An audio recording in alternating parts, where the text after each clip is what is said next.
Il y a un truc que je trouve hyper drôle, les gars. Vous savez, c'est quoi? C'est les femmes qui se prétendent féministes 2.0. Hein. Féministes en carton. C'est les meufs qui se disent qu'elles sont féministes parce que ça fait bien sur les réseaux sociaux.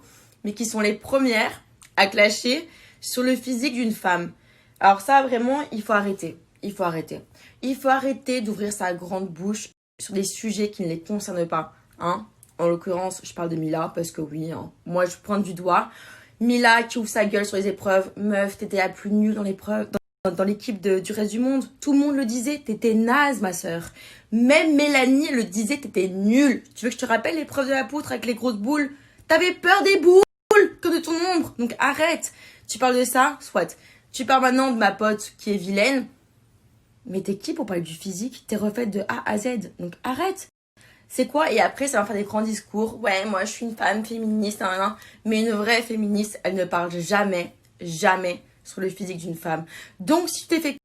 Donc maintenant, je comprends que t'as été blessée dans ton ego parce que t'as été cocu. Parce que t'as été cocu, ma sœur. Tu peux raconter aux gens que c'est des fausses captures d'écran. Mais toi et moi, on le sait. T'as été cocu, sa mère. J'ai été cocu, tout le monde a été cocu. C'est pas grave. Mais moi, je vais pas reprocher à la femme en question. Je vais reprocher à mon mec. Donc encore une fois, il est où ton caractère de femme, de féministe? Prends-en toi à ton mec. Clash-le lui. Clash-le lui sur son physique si tu veux. Pourquoi ma pote? C'est ma pote qui l'a appelé? Non, c'est ton mec qui a appelé ma pote pour qu'elle vienne. Elle te connaît pas, elle s'en bat les couilles, elle a fait ce qu'elle avait à faire. Donc t'as un problème, règle-le avec ton mec, d'accord? C'est pas grave ma chérie, c'est parce que t'as été cocu que ton image en prend un coup. Faut juste assumer, c'est tout. Mais commence pas à inventer les mythos, s'il te plaît. Juste ça. Allez, bonne soirée. Pour conclure tout ça, juste une chose. Vous êtes influenceur, il y a des enfants qui vous suivent. Hein. Il y a des gamins hein, qui n'ont pas forcément les moyens de s'acheter beaucoup de vêtements, qui se font moquer à l'école tous les jours, qui subissent de harcèlement scolaire tous les jours, parce qu'ils ont le même jean, le même truc, le même pull. Vous vous rendez compte? Quand ils entendent vos lives de merde là, les répercussions, les retombées, vous êtes minables, vous êtes zéro, des hypocrites de A à Z. Donc bravo, franchement, l'exemple moral, nickel.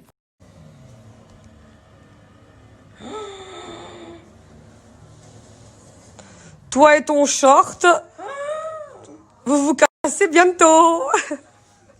Oh, mon frère, t'as besoin de ça pour rester dans l'aventure, mon ref.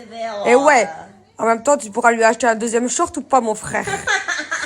Et allez, encore le même short.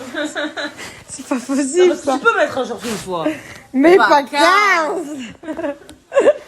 Là, ce matin, je me réveille, je vous avoue, j'ai un peu la tête dans le huc. Et je vois qu'il y a l'autre, là, la grande cruche qui sait pas parler, Marine, qui s'exprime. Alors elle, c'est un truc de fou à quel point elle est pas constante dans sa tête. C'est-à-dire que la meuf, la dernière fois qu'on s'est parlé, elle m'envoyait des messages de soutien, des nanana, je suis de ton côté et tout. Et après, tu me clashes sur Snap. C'est marrant parce que tu me rappelles sur le tournage, tu sais, le tournage où en fait, devant les caméras, tu faisais genre on était ennemis. Et puis le soir, tu étais là, ouais, vraiment, il faut que demain on se parle face cam, il faut qu'on se réconcilie. T'es zéro, encore une fois, bah, comme je l'ai dit, tu es une grosse faux cul. T'es une faux cul même avec ta propre sœur. Et t'es une faux cul avec ton propre mec que t'as bien cocu pour une fois. Là, tu vois, c'est les rôles qui s'inversent. Sur le tournage avec Benji, parce que oui, tu étais en couple avant d'arriver sur le tournage. Tout le monde le sait. Tu nous as dit que c'était ton plan cul, mais c'est pas vrai. Donc, mêle-toi de tes... Je suis en train de boire mon petit jus détox en même temps. Merci, Popo. Et qu'est-ce que je voulais dire? Ouais, donc au lieu de parler de moi, en fait, de parler de mon shirt, je pense que tu devrais te parler t'occuper de ton cul qui est bien crade. D'accord? Je pense qu'il y a beaucoup à faire de ton côté. Une femme comme toi, elle devrait même pas ouvrir sa bouche. Voilà. C'est juste ça. Et je parle même pas par rapport au sextape et tout, parce qu'encore une fois, moi, je suis plutôt girl power. Juste ce que t'es, ce que tu incarnes, ferme ta gueule. Tout simplement. Voilà. On se prépare, on va aller au mall faire le plein parce qu'on n'a plus rien à se mettre. D'ailleurs, je vais essayer de trouver 2-3 shorts pour Angèle. Le prends pas mal, hein. S'il te plaît, pars pas dans des gros débats, tes faux cul, ta sextape, ton machin, ton bidule. On s'en contrefiche, ok? Allez. information, effectivement, je voyais quelqu'un avant le tournage. Je pense que vous savez tous de qui je parle. Ensuite, je suis arrivée sur le tournage. J'ai revoulu tenter un truc avec Benji. La suite, bah vous la connaissez. Il suffit juste de mettre tous les soirs, sauf le dimanche et le samedi, je crois. W9, 19h30. Maintenant, c'est vrai que quand je suis sortie de cette émission, eh ben, je repensais à cette personne. Donc, on a retenté un truc il y a peu de temps. Seulement, ça s'est fini parce que, bah, voilà, je pense que je suis pas prête à m'investir dans une relation, tout simplement.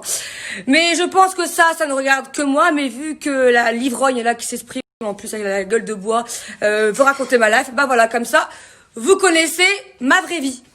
Petit conseil d'ennemi du coup, au lieu de laver ton linge sale en public, pourquoi tu n'irais pas laver ton short en privé? Ah oui, et petite rectification avant que ça parle pour rien. Quand je dis que je voyais quelqu'un avant le tournage, je n'étais pas en couple. On se voyait, on se fréquentait, mais je n'étais pas en couple du tout. Et du coup, après le tournage, vu que je repensais à cette personne, j'ai voulu tenter de me mettre en couple avec lui. Voilà. Il y a une petite différence entre voir quelqu'un, fréquenter quelqu'un et se mettre dans une relation sérieuse, c'est-à-dire en couple. Je crois qu'il y a un monde.